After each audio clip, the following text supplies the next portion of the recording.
hello everyone, and welcome back to Time to Talk podcast. We've been away for a little bit because, as everyone knows, COVID just seems to take over. We're on take whatever 100th COVID now, lockdown. So we have got myself, Faya Hune, and Vanessa Fisher. Do you want to say hello, Vanessa? Hello, everybody. And we also have Sheila, our amazing guest, who's from Hope Street. She's a CEO of Hope Street, and we're going to find out a bit more. Well, we're going to find out everything, really. So let's take it away. Sheila, do you want to introduce yourself and just tell us a little bit about you? Right, so my name's Sheila Byrnes, and as Faya said, I'm the CEO of Hope Street, plus co-founder alongside my husband.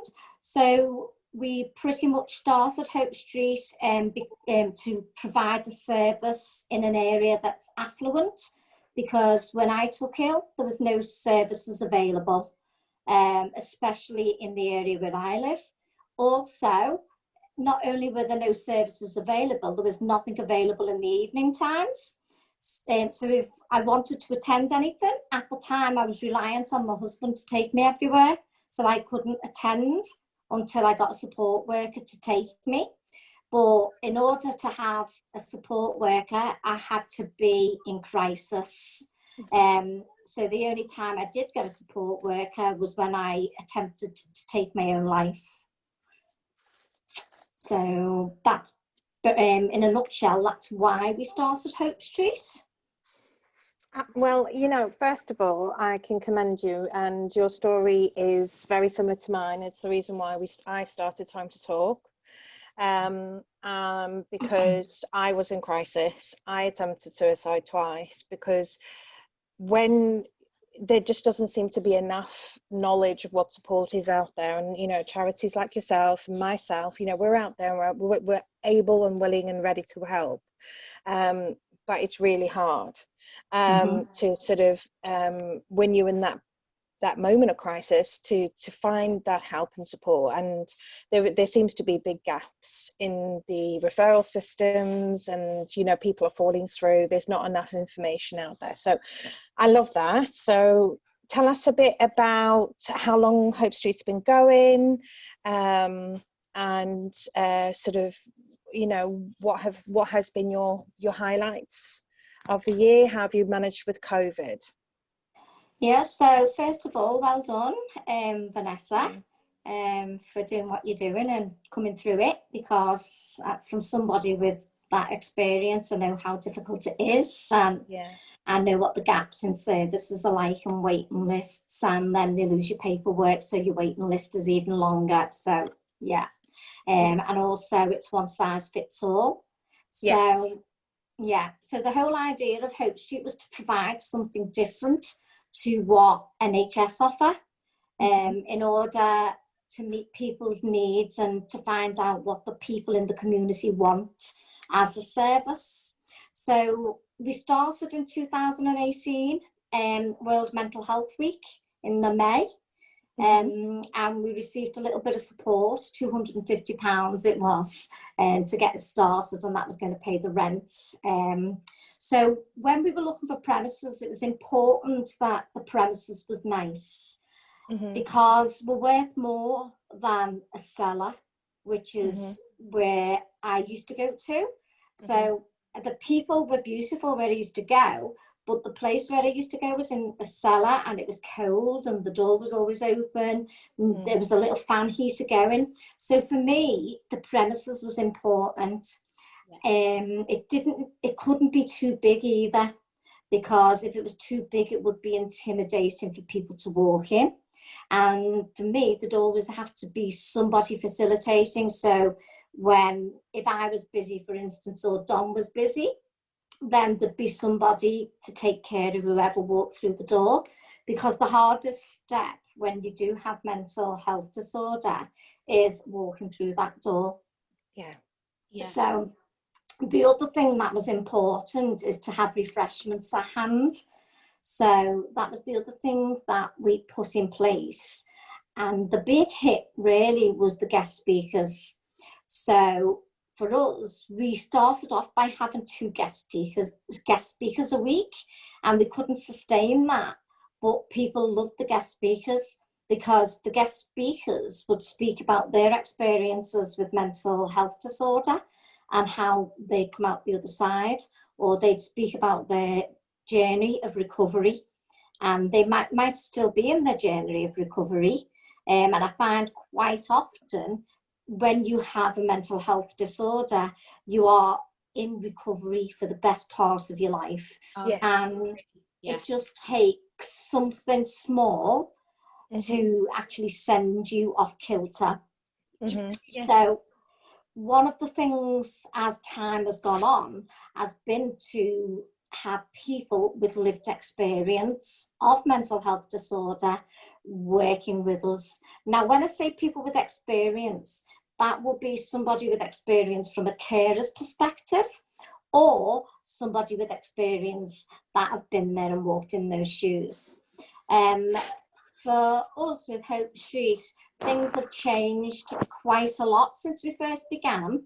Like I said earlier, we used to have 2 guest speakers a week, and we couldn't sustain that, so we have started to bring in other things.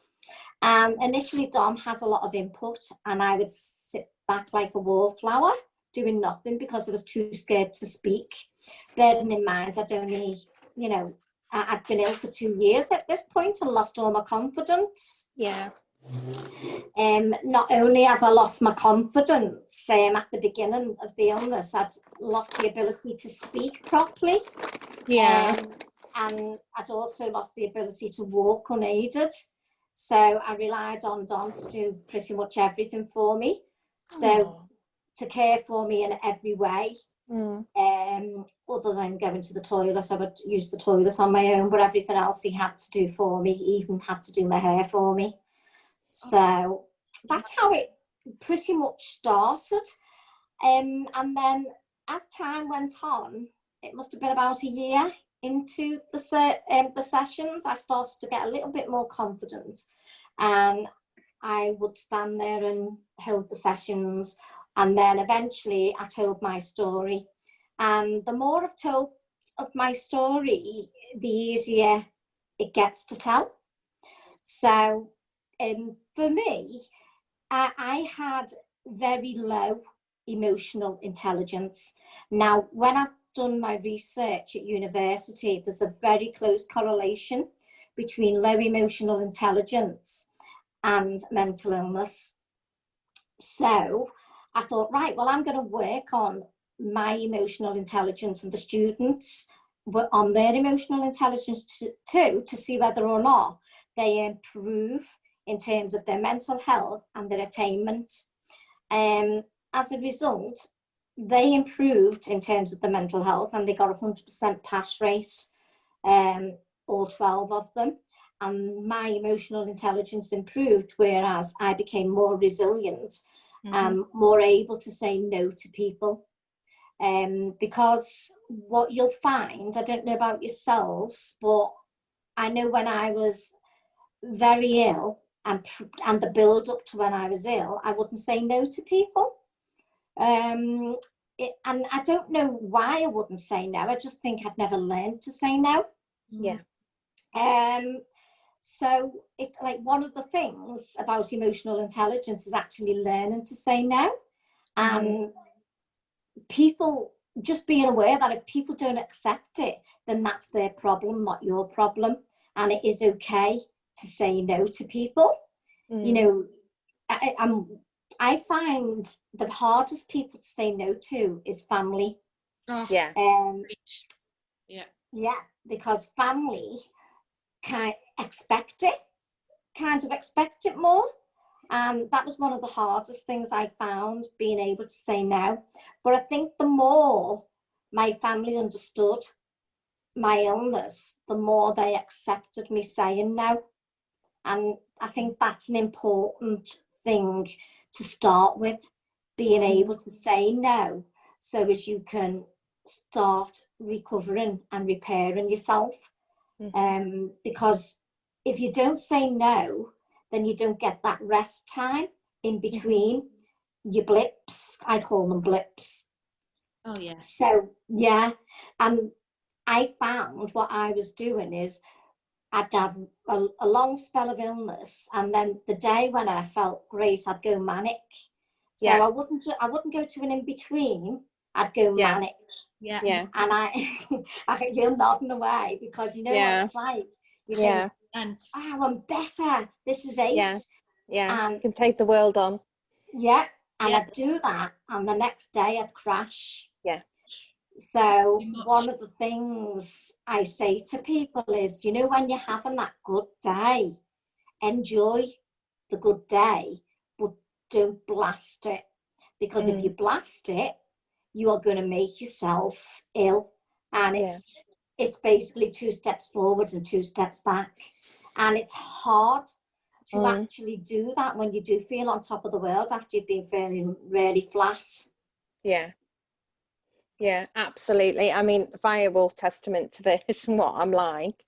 I'll go and and I'll literally just be like, go, go, go, go, go. And I find it when I'm like that as well, I struggle to sleep or to have effective sleep. So I'm burning myself out in both ways. And then I will literally wake up the next after a few days, because mine last about 4 or 5 days, and I will be just exhausted. And I always say to people, it's not a physical exhaustion; it's a whole body exhaustion, it's mental, soul exhaustion, and then I then get really angry with myself, and I get really annoyed that I've let myself get to this point, and then I just shut off. And then I'm thinking, well, I need to do that, but I actually physically can't bring myself to sit at the computer and do that because I am exhausted. And then the more that goes on, I get more annoyed with myself. So it's just, I know exactly what you mean. And you know, and even though I'm sort of into a year into recovery, I started the charity literally, I think 5 weeks into, whilst I was in hospital after my crisis. I actually sat on the bed and I thought, right, there has to be a better way. This has to change, because I was asking for help and I was going to everybody who would listen, but it's like you say, you just get pushed from waiting list to waiting list to waiting list, and then you seem to disappear off a waiting list and have to go back on the waiting list. And and I thought, no, this there has to be something that I can do. And that's when I kind of started playing with the idea of having an advocacy service. And that's really what we are. It's connecting people that are sort of on those waiting lists with support groups and things like that, so that they're not feeling alone. But I know that I am more guarded now with myself and being in recovery, because like you say, and I said this to psychologists on the ward, it's not so much about getting better, it's about learning the right skills to live a happy and fulfilling life with a mental health disorder. And I say that to people, people go, oh, you'll get better soon. I mean, well, I won't ever be better, but I will be better at managing my mental health disorder. And that's the difference. And when people ask me for help and support or advice, I make sure that they understand that is the recovery route. It's not a case of you're gonna take a magic tablet and it's all going to go away, because yes, there are certain parts of mental health, if it's if it's grief or those sorts of things, that does sort of develop into something more manageable. But there are a lot of mental health disorders that equally they don't go away. And it's once you kind of had that diagnosis and you can start to understand why you are the way you are, then, like what I found with myself, I then look back at my life and went, well, that would explain why I was like that, and that would explain why I'm like that. And so absolutely, I do get that point. And I have always struggled to say no.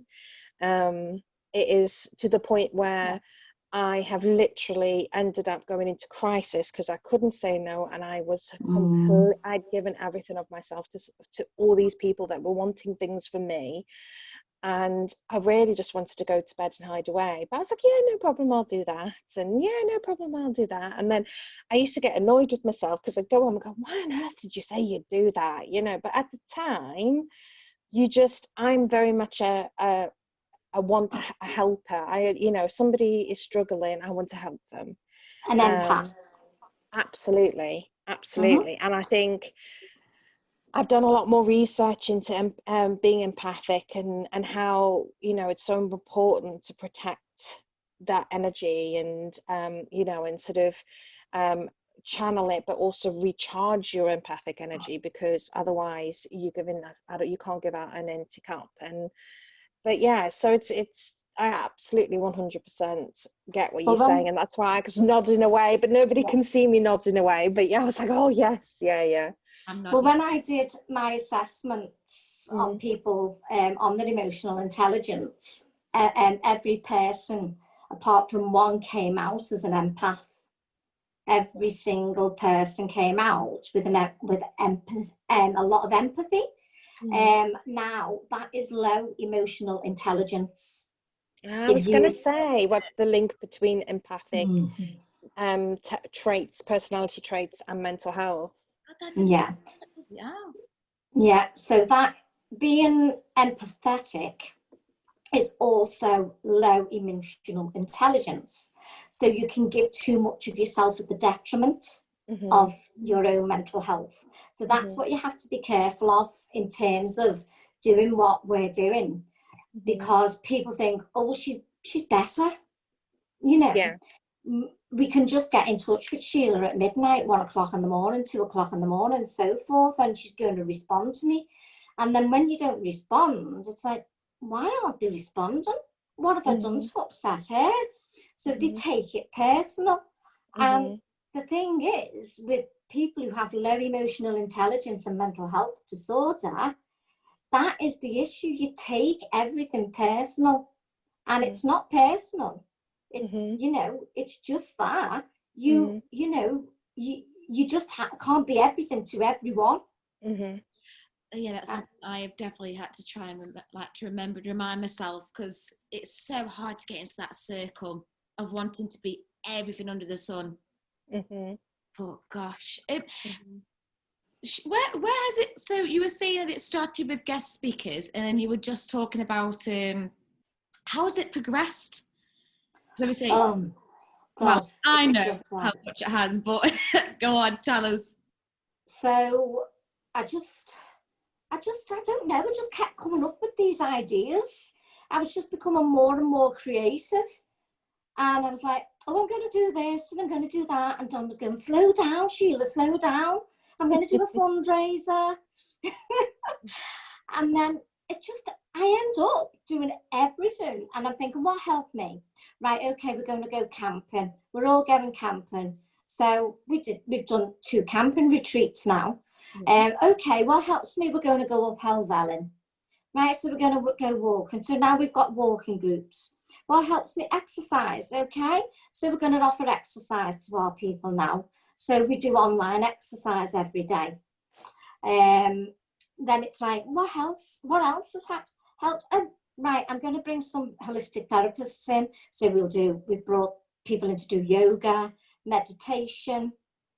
We've done Reiki healing, pranic healing, date piercing, because that helps for anxiety. Holistic harmonies. Oh gosh, the list is endless. Last night we did wreath making. Last week we did origami. So the thing is, with a mental health disorder, you need to do something with your hands to take away from the overthinking. So that's a distraction technique. So with me, I constantly have to be busy, because if I'm not busy, it gives me time to think. And if I've got time to think, I overthink and I overanalyze. And what I've noticed with people who have a mental health disorder, they're generally quite creative and have a very analytical English brain. So I know for myself, I I'm very good with English. Mhm. And that's why I think my brain works the way it does. I can't just accept things as they are.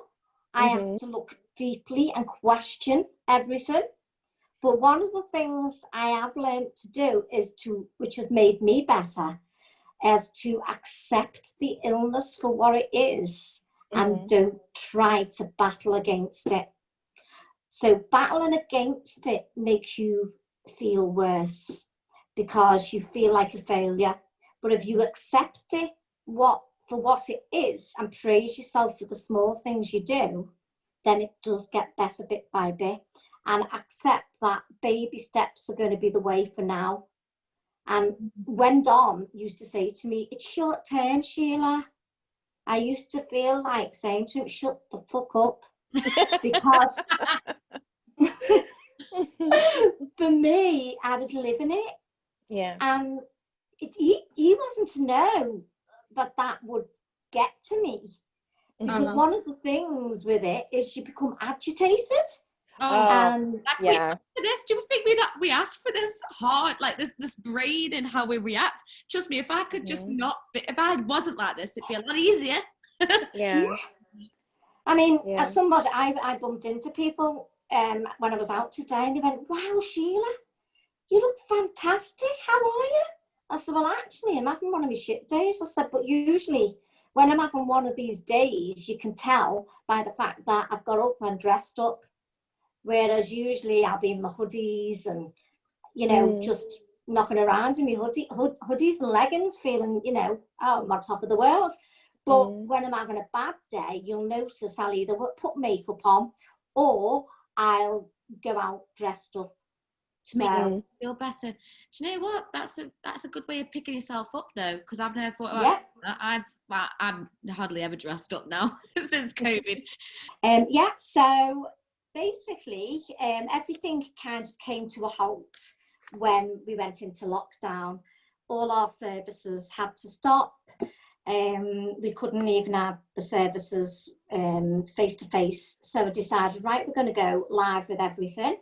Now, I was way out of my comfort zone going live. However, I thought if I'm going to kind of reach people and help people, then I'm going to have to do it. So that's what I did. And our audience ended up growing until we've got about 43,000 people Wow. now who engage with us. So, as a result of going live through the lockdown, that's kind of helped us engage more people and more people are reaching out now. But then that was for the 15-week period throughout shielding when we had all that beautiful weather. So if you go on Facebook page, you'll probably be able to see a lot of the lives that we did. And we did lives every day on different topics, relationships, and, all parts of the emotional intelligence that I've learned in order to protect myself and prevent me from going into crisis again.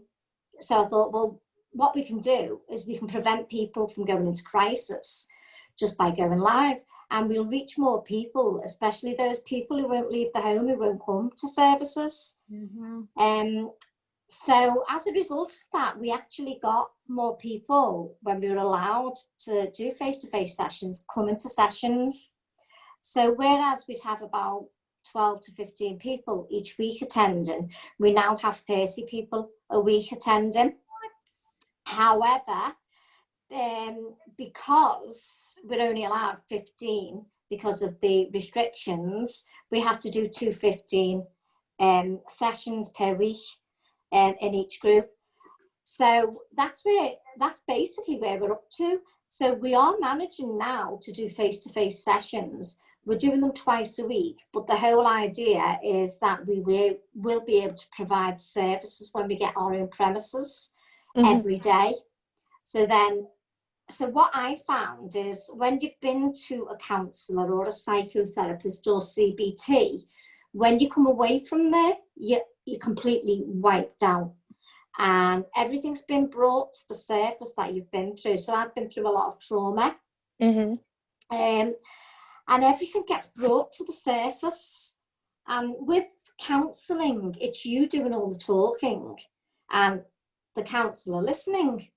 With CBT, you're doing the talking again and you're given homework to take away and do.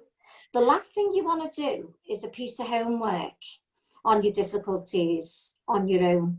It's something you need to be aided with, because if you're sent to go away and do something and you're very poorly, you haven't got the concentration to go away and do that. I couldn't read, I couldn't write. So what was the point in sending me away with something to do independently? There was no way it was going to get done. So then it was like, oh, you go to psychotherapy next. So you go back to the back of the waiting list and you're left in limbo all that time. And my paperwork got lost, which is at the point where I was like, I'm going to be like this forever. I'm a burden to everyone. The world would be a better place without me. Absolutely. And that's when I took myself out in the middle of the night and tried to throw myself off the bridge onto the railway. Then Dom had noticed I was missing and came and stopped me from doing that. And then I tried to throw myself in front of a Warburton's truck or something or other. I have no recollection of this, Dom tells me. And then again, when he tried to prevent me from doing it, I tried to throw myself in front of an SUV. That was 3 times in the one night. Now, for me, at that time, I just wanted the illness to go away. I didn't necessarily not want to be here, I don't think. I wasn't thinking rationally, but I don't think I didn't want to be here. I was thinking the world would be a better place without me, but I was thinking from a selfish perspective in terms of, I can't live like this. I'm not living, I'm existing. And that's why I did what I did. And had I have had the support earlier and the ongoing support, then this wouldn't have happened. It was despair, basically. Yeah. And that's why we're there, and that's why I want to be there every day. So not just me, but, you know, the people who facilitate Hope Street as well. I want our services to be there every day, and I want to work in collaboration with the NHS so people have got somewhere to come to after they've had the counselling, so they can go, you know what, I've just had counselling, I feel like this, I just need somebody to give me some strategies just to help me get through this. And you know, that's what we want to do. I mean, I had a girl come to me two weeks ago. It was her second session at Hope Street, and she'd been waiting all day for the crisis team to ring her. This is a young girl of 34 who has a history of self-harming and suicide. And they finally rang at about 6:30 that night, and the girl was telling them that she's going to kill herself. And they said, well, we'll give you an appointment for 11 o'clock tomorrow. What? So... Not help anything, is it? No. So she said, well, I'm not well now. And he said, well, there's nothing we can do now.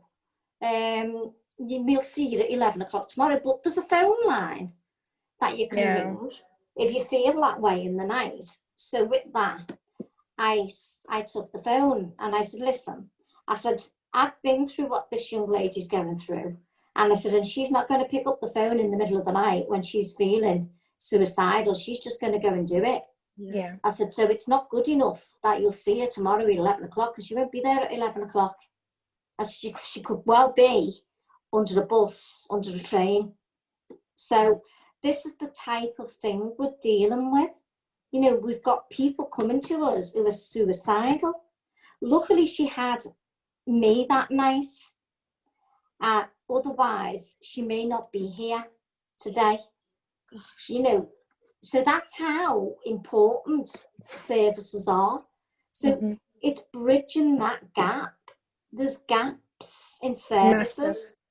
Massive gaps. So that service ends at 9 o'clock in the evening, and that girl was going to have to wait until 11 o'clock the next morning to see someone. Oh, it's just ridiculous. Like, she's going to hold on to that. Ridiculous. If they're going to do it, they're going to do it, and you'll do it whenever you want. Yeah.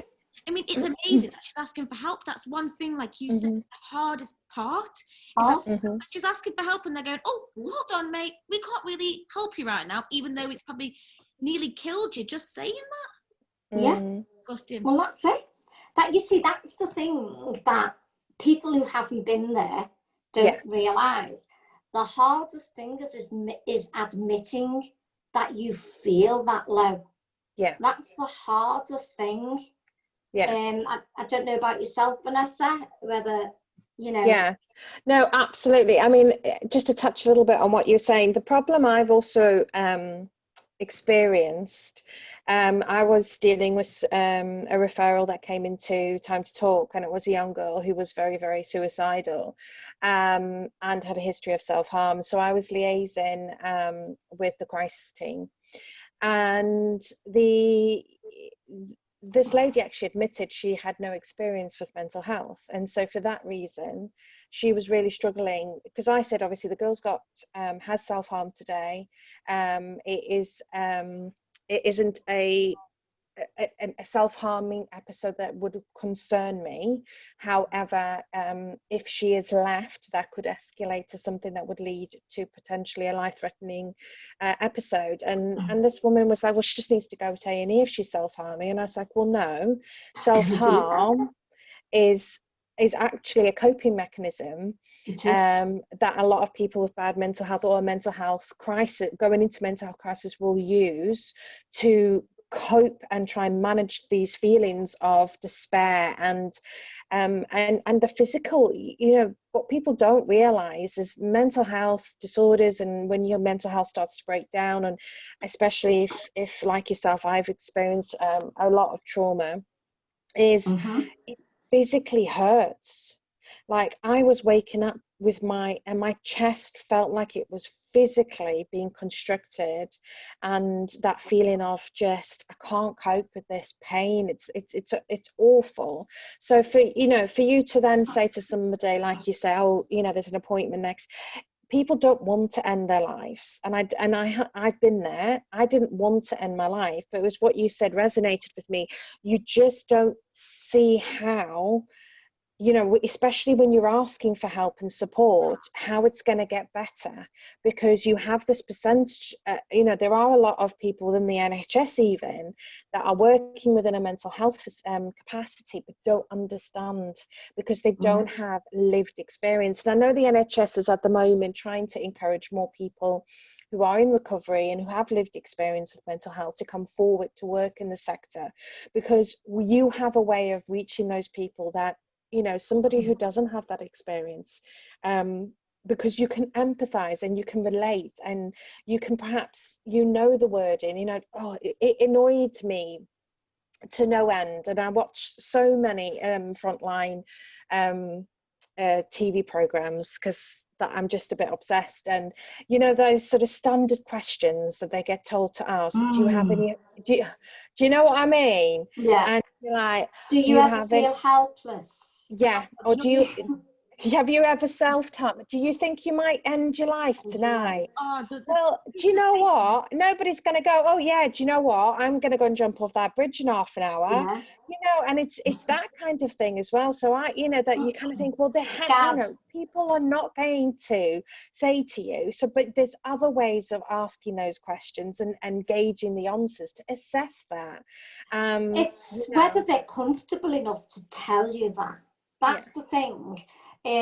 My members are comfortable speaking to me because I've been through everything you could possibly think of, every trauma you could think of, I've been through. So they know what I've been through because they've heard my story. So it's like, do you know what? You understand, Sheila. You've been there, you understand. What have you done? I've accepted it. I've accepted it for what it is. You know what? I can't change what's happened to me. What do? Live an unhappy life and dwell on it? No, I accept it for what it is, and I live a happy life. And anyone can do that, but you have to be determined and you have to want the change. Yeah, And you literally just took the words out my mouth then, because I was literally going to say that is also one of the things I always say to anybody reaching out to Time to Talk is, I can give you the tools in this toolbox to make the changes you need and to help learn the skills you need to live a happy, fulfilled life with a mental health disorder, but you have to want to do it.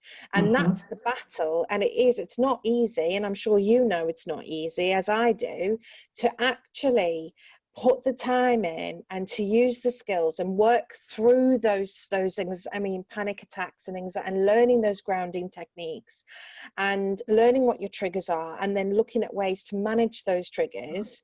It's not easy.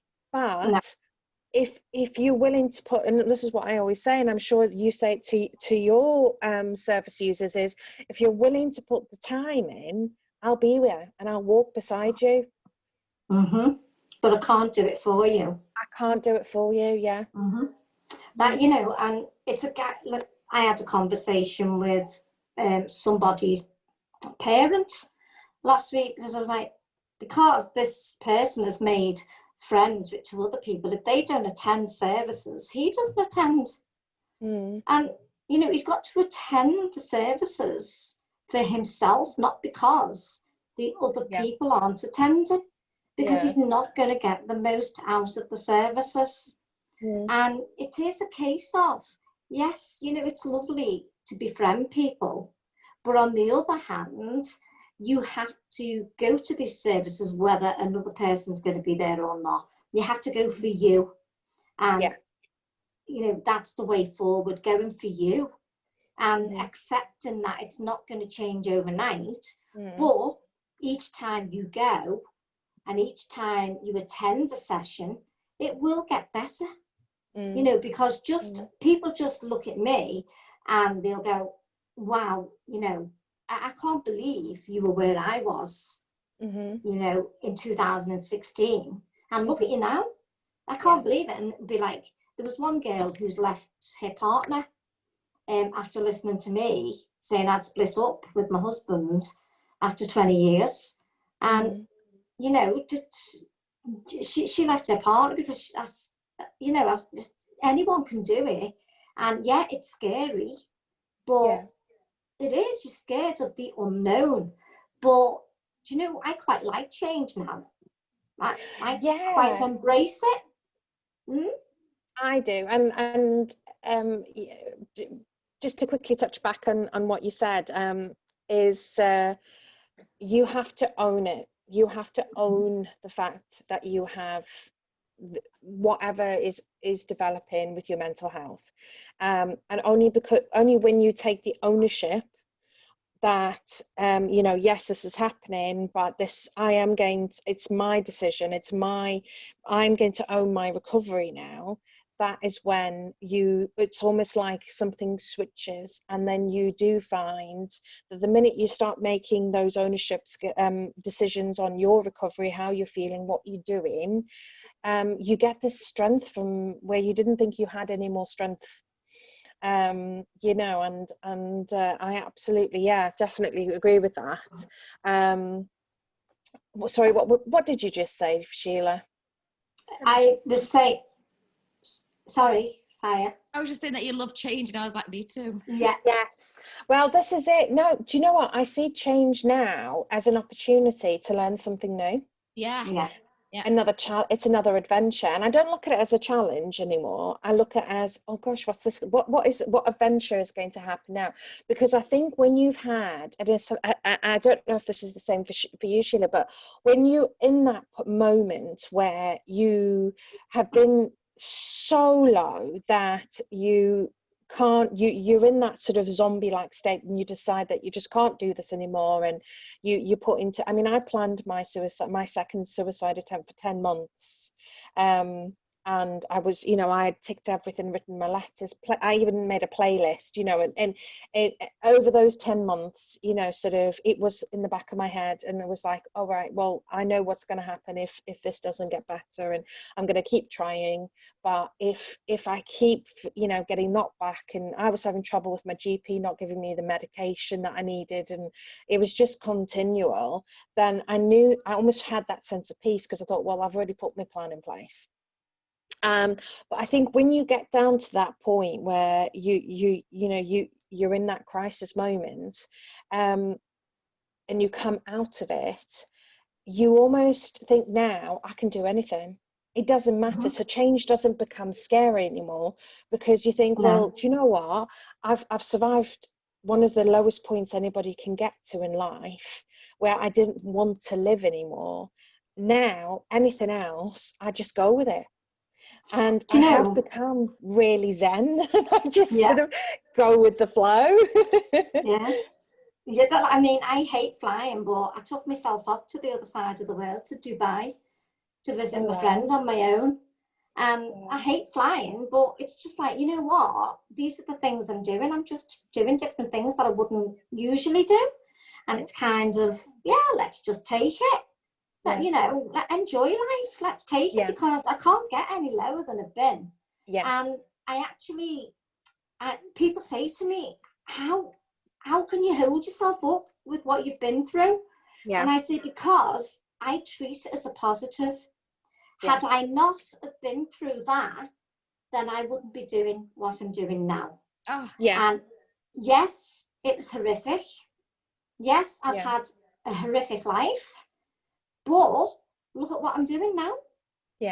I'm changing lives. I'm saving lives, and you can't get anything better than that.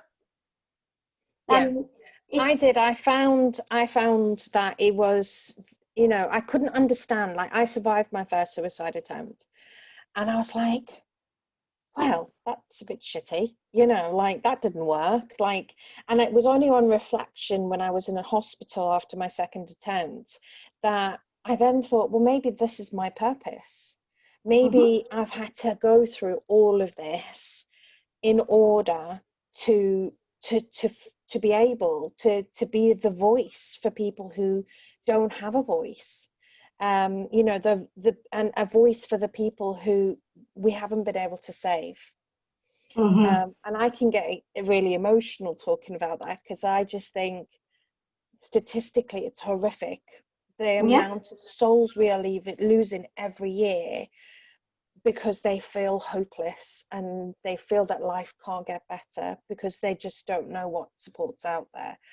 And so that's what I took away from that. And I know not everybody takes away that kind of sense of purpose, but I 100% commend you for having that same sense of purpose, that, you know what, I'm going to use this horrendous stuff that's happened to me, and I'm going to use it for good, because then you take it's almost like the good has won out of the evil that you've experienced. Well, you can't change the past, but you can change the future.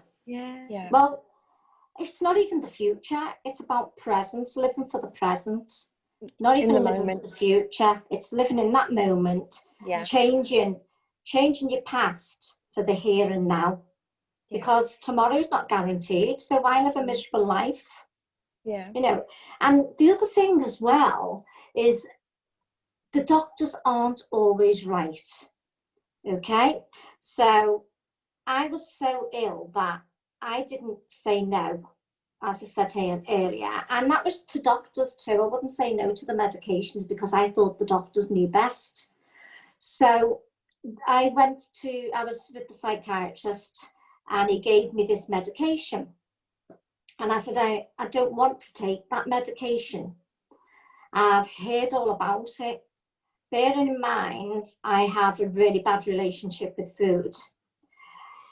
I said, I've heard about this medication and it puts weight on you. Don't give me that medication, because if I put weight on, that's the worst thing that can happen to me. The worst possible scenario would be for me to put weight on. No, no, no. Only if you don't take the right dose. Take the medication as advised by the specialist. Guess what? 2.5 stone later. Yeah, 2.5 stone. And that's what I'd read would happen, that I would put on at least 2.5 stone with this particular medication. I spoke to the doctor about it and I started to wean off that medication. And I said, I'm not taking any more medication because I've had that bad experience. I was sedated. It was a sedative. So I couldn't lift my legs up, couldn't put one foot in front of the other. They felt like lead weights. And then it transpired that they'd affected my liver. The medication I was taking had affected my liver, so I had to come off the medication without weaning off them. So I had to go cold turkey. And then I ended up really ill as a result of going cold turkey. Eventually, 6 months later, they said, try this other medication. And I said, I need to do my research about these medications that you want to put me on. And I finally found the medication that suits me. And because they think they give everyone sertraline, then they'll go, oh, here you go, here's a bit of citalopram. Then they'll go, oh, hi ho, here's a bit of escitalopram. And then the big E is the one that puts the 2.5 stone on you, the mirtazapine. So anything that ends in peen is a sedative. And you're looking at putting a lot of weight on. Okay, and that's what happened to me. So they give it to people who've got an eating disorder to put weight on them. I have a long history of eating disorder, and I can kind of control my mental health through food. And I go through stages where I will live on an apple a day. Dom has to force me to eat when I'm unwell. Because that's how I control my mental health. Not meaningly, it's kind of subconsciously. Yeah. So it's like it's the only thing I've got control over. You know, to give somebody with an eating disorder mirtazapine and put 2.5 stone on them, it's just completely wrong. The other thing I would say when I've been to specialists is I've had 4 psychiatrists. When you go on through the NHS, I've never heard of anybody having the same psychiatrist all along. So I had 4 psychiatrists because they all kept leaving. The one before my final one shouldn't have been practicing. He was practicing illegally. He was the one who put me on the mirtazapine. And then my final one, he was very good. But then I was discharged because I wouldn't go for DBT. I wouldn't go for DBT because I had been for every therapy under the sun and nothing had worked. So I said, I've found my own tool and I'm going to use that, and I'm going to continue to use that. And basically that's how I've got through what I've got through. I use education as well. I educate myself a lot. I do a lot of research. Do you find, I mean, I've always loved to learn, but I've particularly found sort of in my recovery now, I just am constantly looking for courses to do, things to learn, you know. And did you find that, like, you almost have, I need to understand every element of this, you know, especially if I'm going to try and help people as well. But I just, you know, I'm constantly getting updates of new certificates I can get, and I have gone a bit mad, like I was doing one a week. But you know, like you say, it's some people have to keep their hands busy, but I found that if I threw myself into a certificate a couple of hours a day, if I was having a particularly bad anxiety day, because I have an anxiety disorder as well, and my head was going, if I focused on a course or a certificate, that really helped. To sort of focus my brain to just that one thing, rather than running 150 different scenarios through my brain at one time. And it's silly things like when you have, which I didn't realize, you know, when you say you look back and you think, oh God, that makes sense now. It's things like, I remember going with some friends to a Pride in Leeds, and we'd been put on the 10th floor. And as soon as I walked into the hotel, my head started. And I was looking at, right, there's the exit, there's that, right, okay. And then they said we were on the 10th floor, and already my brain had sussed out. And I said, oh, do you know what? I said, if there's a fire, we're going to die. But if there's a terrorist attack, we've got a good chance, you know. And they just looked at me and they went, where's that come from? I'm just running through my risk assessment in my brain, and literally that is what it was like. And people say that, you know, they have their brain races, but it honestly takes on a life of its own. When I get into that sort of, you know, or like you say, somebody said something, and I will go through, I'll analyze it for hours and hours, and to the point where I get angry because I just stop thinking about it. But yeah, so I found studying and learning really helped with that. Yeah, definitely. That, you see, for me, working on personal development and research, and for me, it's strange. I've got a fascination with the brain. Yeah. Strange. Yeah. So when I was studying emotional intelligence, I was like, oh, I found out that you get this emotional hijack, an amygdala hijack. Yeah, so you get this hijack that happens, which is when you've been through trauma. So because I'd studied Maslow's hierarchy of needs as well, you've got a pyramid of needs that you have to meet in order for you to meet transcendence. So I worked on the two, and I was like, wow, that's why I'm like that. So if your needs are met as a child and you don't feel loved and you don't feel like you belong, then that's why you are always trying to appease others, and that's why you're the empath, and that's why you have low emotional intelligence, and that's why you have mental health disorder, because you haven't met all of the pyramid as part of Maslow's hierarchy of needs. So what's the point on working with somebody to improve their mental health if the problem is that the person needs rehousing because they're in a domestic violent relationship? So firstly, they've not got a good home that they live in. They're probably not eating properly, and probably not drinking enough water, probably not warm enough, which then leads to the next one, where they don't feel safe, and then they don't feel loved, and, you know, then their self-esteem and their confidence is affected, which then is the cognitive impairment, right? So the cognitive impairment is fourth up on that pyramid. So what's the point in looking at one? What's the point in missing out 1, 2, and 3? You know, you've got to meet the needs first. And that's why we have a housing agent who, you know, a letting agent who rehouses. That's why we have food bank vouchers. Yeah. You know, so, you know, that's why if people can't afford to do the wreath making that we did last night, we'll pay for them, or we'll subsidise it where they only have to pay half.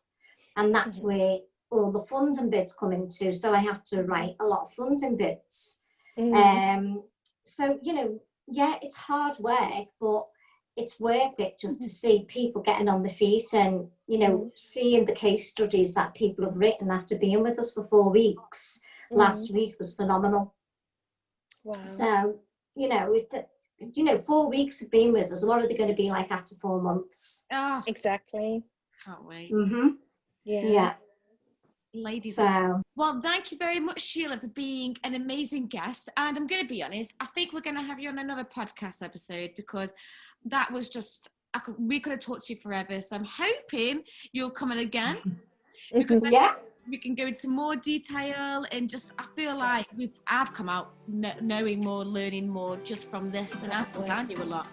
But thank you so much from me and Vanessa and Sheila. So thank you very much, guys. Thank you. Thank you.